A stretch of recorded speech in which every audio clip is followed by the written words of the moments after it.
নমস্কাৰ, আজি মই আছো যোৰহাট কেন্দুগুৰিত থকা MGৰ যিটো শ্ব'ৰুম, এই MG শ্ব'ৰুমলৈ আহিছোঁ।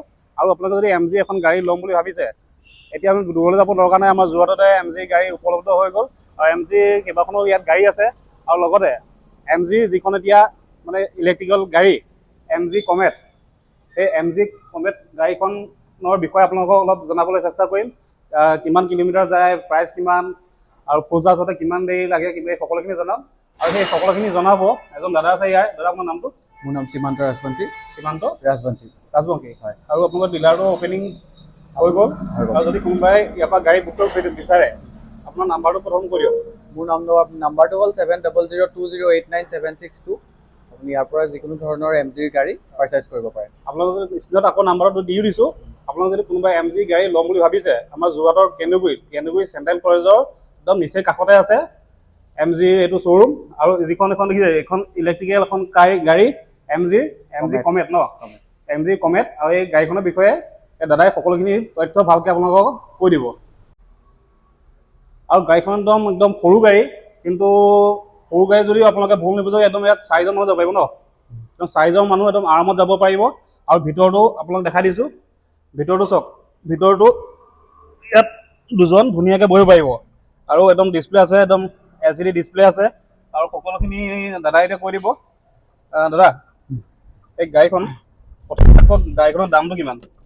আপোনাৰ গাড়ীখনৰ ষ্টাৰ্টিং প্ৰাইচ হৈ গ'ল 6,98,000 এক্স শ্ব'ৰুম বেছ মডেল। সেইটো আপোনাৰ অন ৰোড ওলাই যাব 8,20,000। তাৰ পাছৰ মডেলটো আপোনাৰ অন ৰোড ওলাই যাব 6,20,000। সেইটো আপোনাৰ নন ফাষ্ট চাৰ্জিং মডেল হয়।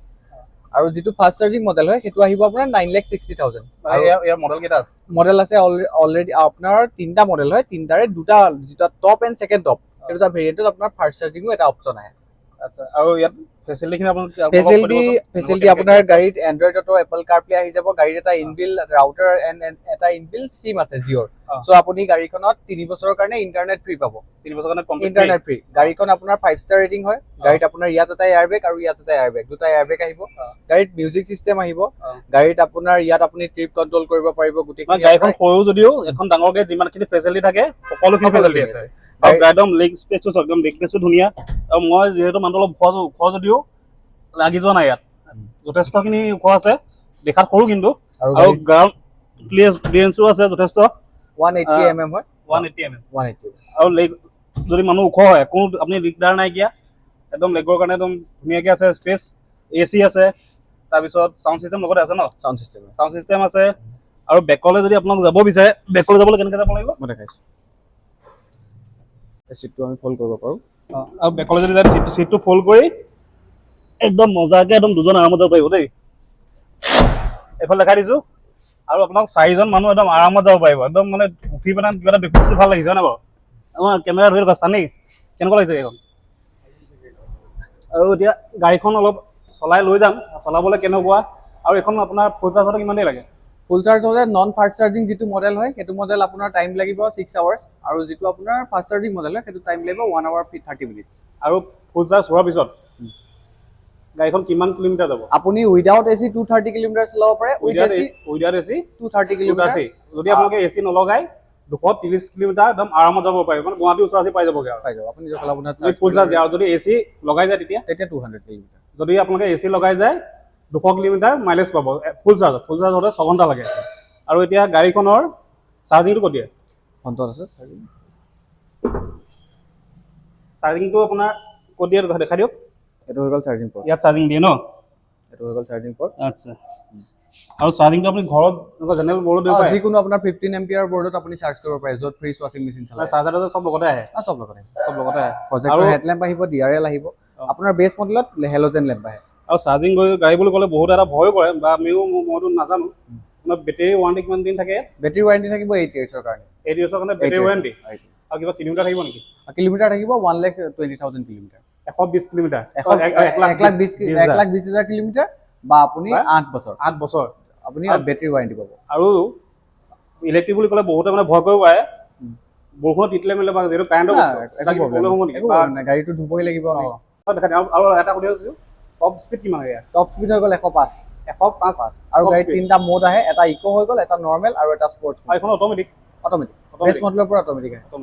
ঠিক আছে। আৰু যদি বেটেৰীটো বাই চান্স বেয়া হয়, বেটেৰীটো বদলাবলৈ কিমান মান খৰচ হ'ব? বেটেৰীটো বদলাবলৈ বেটেৰীটোৰ ভিতৰত বেটেৰীটো সৰু সৰু চেলত ভাগ কৰি থোৱা আছে। চ' আপোনাৰ 8 বছৰৰ পিছতো বা 1,20,000 কিলোমিটাৰ চলোৱাৰ পাছতো যদি আপোনাৰ বেটেৰীটো বেয়া হয়, আপুনি চিংগল এটা চেলহে চেঞ্জ কৰিব লাগিব বা দুটা চেল চেঞ্জ কৰিব দামটো লাগিব। কিমান আইডিয়া আছে নেকি? দুটা চেল আপোনাৰ চেঞ্জ কৰিলে কিমান আপোনাৰ এপ্ৰক্স 5,000 ৰুপিজ খৰচ হ'ল।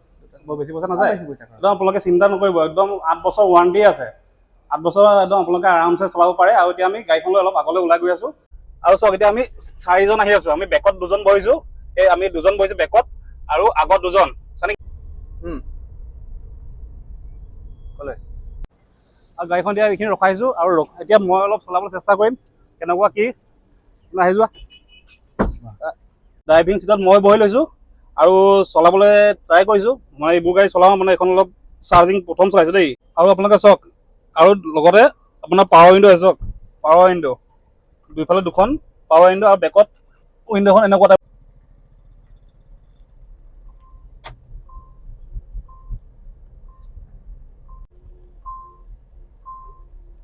আৰু ডিছপ্লেখন আপোনালোকক এবাৰ ভালকৈ দেখাই দিছোঁ।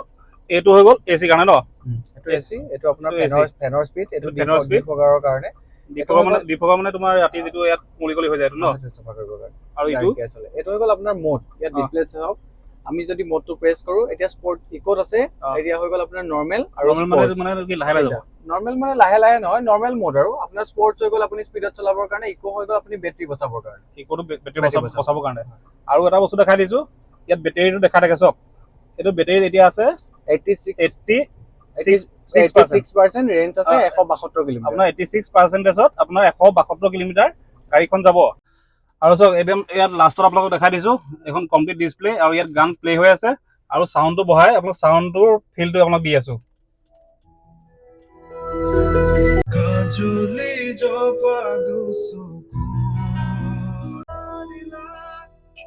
চাউণ্ডটো কেনেকুৱা পাইছে আপোনালোকে জনাব। আৰু যদি ল'ম বুলি ভাবিছে কণ্টেক্ট কৰি সোনকালে বুক কৰি দিয়ক। যদি আৰু ইয়াৰ বিষয়ে সবিশেষ আপোনালোকে জানিব থাকে, এই দাদাৰ নাম্বাৰটো স্ক্ৰীণত দিয়ে থৈছোঁ অলৰেডি। আপোনালোকে দাদাৰ লগত কণ্টেক্ট কৰি ল'ব। আৰু যদি ল'ব বিচাৰে যোৰহাটলৈ আহক, যোৰহাটৰ কেন্দুগুৰিৰ চেণ্ট্ৰেল কলেজৰ একদম নিচেই ওচৰতে আছে MGৰ এইটো শ্ব'ৰুম। আৰু MG এইখন গাড়ীৰ লগতে MGৰ সকলো ধৰণৰ মডেলৰ গাড়ী আপোনালোকে এই ডিলাৰত উপলব্ধ। আৰু আপোনালোকে ধুনীয়াকৈ সকলো গাড়ী পাই যাব। ধন্যবাদ।